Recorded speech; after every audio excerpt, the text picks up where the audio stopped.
योगी की पुलिस को मिला वीरता पुरस्कार, सपा नेताओं ने पीटी छाती, असद अहमद आया याद। दुनिया भर के मुसलमानों की राय अतीक का बेटा था बेकसूर, सपा की सांसद बोली निर्दोष था वो। योगी ने दोनों ऑफिसर्स को बुलाया, पीठ ठोकी, यूपी बदला। पहले आईपीएस रोते थे, अब वो रुला देते।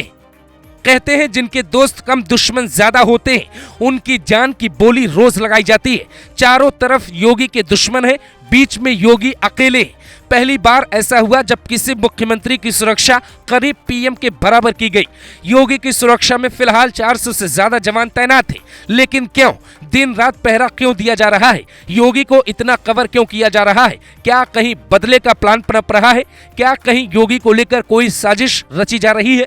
योगी को मिटाने की प्लानिंग दुनिया भर के 3 संगठन करते हैं, लेकिन क्यों? इस बात को समझने के लिए आपको यूपी के मुरादाबाद चलना होगा। वहां सपा सांसद रुचवीरा का बयान सुनना होगा, जो अतीक को मसीहा और उसके बेटे को नायक बता रही है। अखिलेश यादव मोहित खान का हाथ पकड़कर राजनीति को आगे बढ़ा रहे। डिम्पल यादव को कन्नौज के नवाब सिंह यादव पर आज भी बहुत भरोसा है। अब सपा सांसद ने अतीक के बेटे असद को हीरो बताया, उन ऑफिसर्स को विलेन बताया जिन्होंने उसका एनकाउंटर किया। सपा की एमवाई वाली सोच से आप समझिए क्या योगी के दुश्मन बढ़ गए हैं? अगर यूपी में रहकर भी नेता असद को हीरो बता रहे हैं, तो फिर दुनिया के आतंकी संगठन क्या नहीं सोच रहे होंगे? अतीक के बेटे का एनकाउंटर करने वालों को सम्मानित करना डेमोक्रेसी के लिए शर्म की बात है।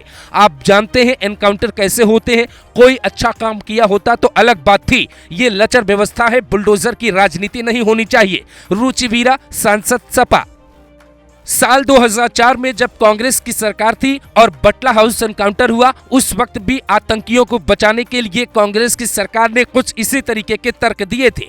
15 अगस्त के दिन असद का एनकाउंटर करने वाले अधिकारियों को वीरता पुरस्कार से योगी ने नवाजा तो सपा सांसद का दिल भी रूठ गया। लेकिन ये वही यूपी है ना, जहां आईपीएस को कैमरे पर रोते हुए देखा गया, हाथ जोड़ते हुए देखा गया। खबर है कि दुनिया भर में इस बात की प्लानिंग जोरों पर है कि अगर भारत पे कंट्रोल चाहिए तो योगी पे कंट्रोल बनाना होगा। दुनिया की पाठशाला में योगी एक ऐसा विषय बन चुके हैं जिन पे भारत का हर दुश्मन नजर रखना चाहता है। भविष्य के दुश्मनों को मिटाने के लिए दुनिया काम करती है। जैसे योगी दुनिया भर के आतंकियों के लिए काल बन चुके हैं। भारत अब तक कश्मीर मांग रहा था, योगी ने 4 कदम आगे बढ़कर अटल बिहारी वाजपेयी की तरह लाहौर तक मांग लिया। बांग्लादेश में हिंदुओं के साथ जो करने की प्लानिंग थी वो तो पूरी तरह से फेल हो गई, क्योंकि योगी ने साफ कहा हिंदू होना गर्व की बात है। जिसके बाद बांग्लादेशी हिंदुओं में जान आ गई। वहां की नई सरकार के प्रधानमंत्री मोहम्मद यूनिस को घुटने टेकने पड़े। लेकिन क्या सपा को इस बात का आभास नहीं है कि ऐसे आरोपी, अपराधी या माफिया का समर्थन करना भारत के मूल्यों के लिए ठीक नहीं है? सिर्फ वोट बैंक की राजनीति करने के लिए अपराधी को हीरो बताना कितना ठीक है? मुरादाबाद में यूपी के सीएम योगी बड़ी कार्रवाई के मूड में है और बुलडोजर चलाने की तैयारी है। असद और अतीक दोनों नहीं रहे, लेकिन उनके चाहने वाले भी आज क्या समाज में खतरा बन गए हैं? जो सपा सांसद आज अतीक को हीरो बता रही है, क्या उनको नहीं पता है कि यूपी में अतीक के डर से सीएम भी नहीं सो पाते थे? वो तो बहुत छोटी नेता हैं, उनके पार्टी के बड़े बड़े नेता भी झुकते थे। यूपी में अब हालात बदल रहे, तो सपा सांसद ने माफिया के अपराधी बेटे को शहीद बताया।